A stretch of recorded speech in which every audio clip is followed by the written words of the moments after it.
Well, we're almost halfway through the offseason outlook series for the 20 OHL teams. And right now, we're going to talk about the Niagara IceDogs, who are at a bit of a crossroads. It was kind of a tale of two teams during the 2024-25 season. We had the team that started off surprising many around the OHL with their hot start and how they were competing for top spot in the Central.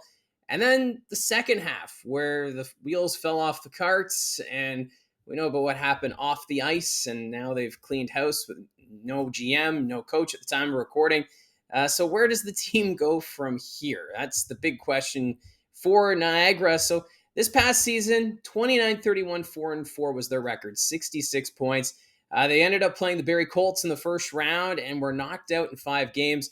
Of course, game 2 of that series was a memorable one where every member of the team had to sit out a period due to a situation that happened at a movie theater in St. Catharines. It's not the storyline Niagara Ice Dog fans were looking forward to, considering this team was ending a playoff drought that dated back to 2019. So for Niagara, it was their best season in years. When you look at 23-24, they only had 42 points and they missed the playoffs by 18 points in 22-23.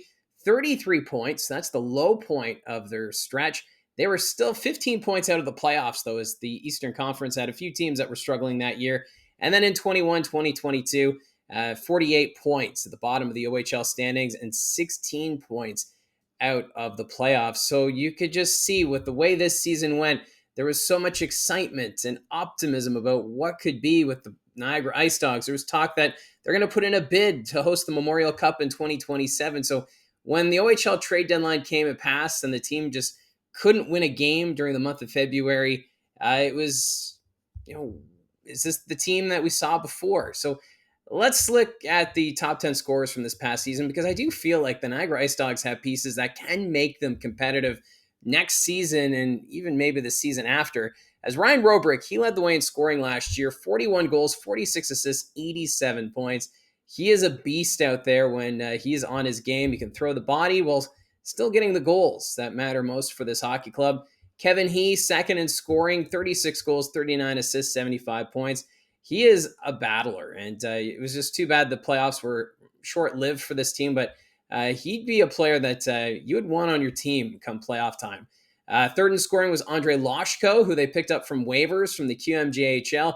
He ended the season with 34 goals, 36 assists, 70 points. Then you have Ethan Zada, fourth in scoring, 21 goals, 34 assists, 55 points. Jack Browdy, fifth in scoring, 8 goals, 38 assists, 46 points. Brady Wasselin, their first round selection in the 2024 draft, he was sixth in points with 8 goals, 31 assists, 39 points. His future is bright. And then you have Mike Levin. He was seventh in scoring, 13 goals, 21 assists, 34 points. Alex Asadorian, he missed some time due to injury, but still eighth in scoring with 14 goals, 18 assists, 32 points. Matthew Virgilio, who they picked up from the Greyhounds before the start of the season, 4 goals, 23 assists, 27 points.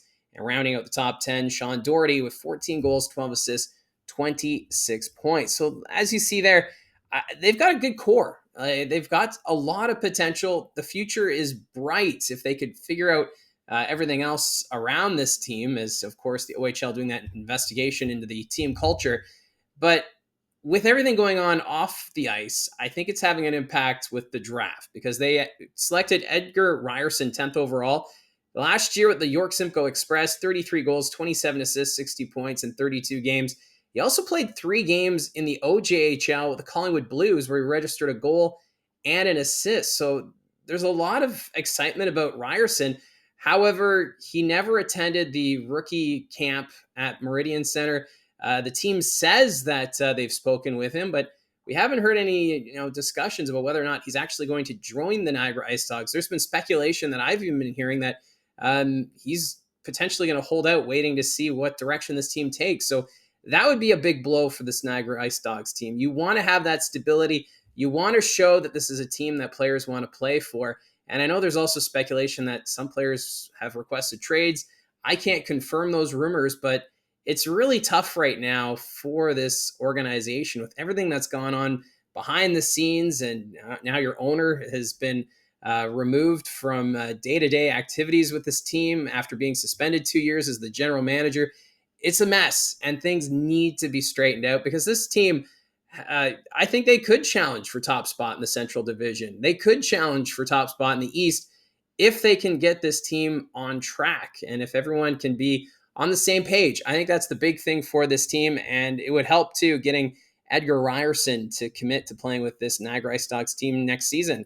Now, the OA candidates for next year, they have options. So the 2005 born players, Alex Asadorian, when he's out on the ice, he can be a threat. It's just, can he be healthy? That's the question mark. Mike Levin, he's very creative up front, along with Matthew Paris. You have Blair Scott on the blue line, along with Andrew Wysick, who missed the playoffs due to injury.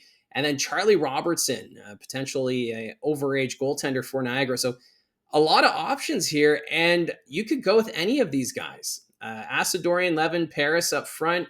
It's hard to say which one would you leave off your roster. And then Scott and Wysick, two very dependable defensemen on the blue line. You could go either way. And then Robertson, he was back at Owen Flores, who was outstanding during the regular season, but we've seen at times that Robertson is a capable goaltender. So for this Ice Dogs team going into next season, it's just which team are we going to get? Are we going to get the team that's going to surprise and excite, or are we going to see the team that's going to disappear and disappoint?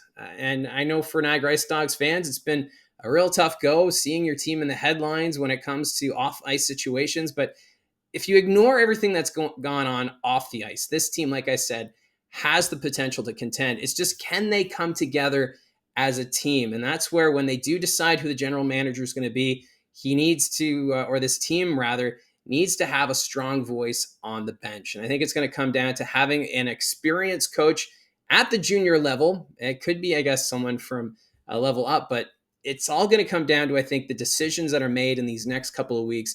Who's going to be the general manager and who's going to be the head coach along with this coaching staff? Because I think Niagara, if they can keep this team together and get them on the right track, they will be one of the top teams, I think, in the Central Division, challenging for top spot. So that's how I see it. If you're a fan of the Niagara Ice Dogs, what are your expectations going into next season? Do you think that this team can challenge for top spot in the Central Division, or are you expecting kind of like what we saw last year? Love the interactions. Thank you very much for your support. Don't forget to hit like and subscribe, and we'll talk to you again soon.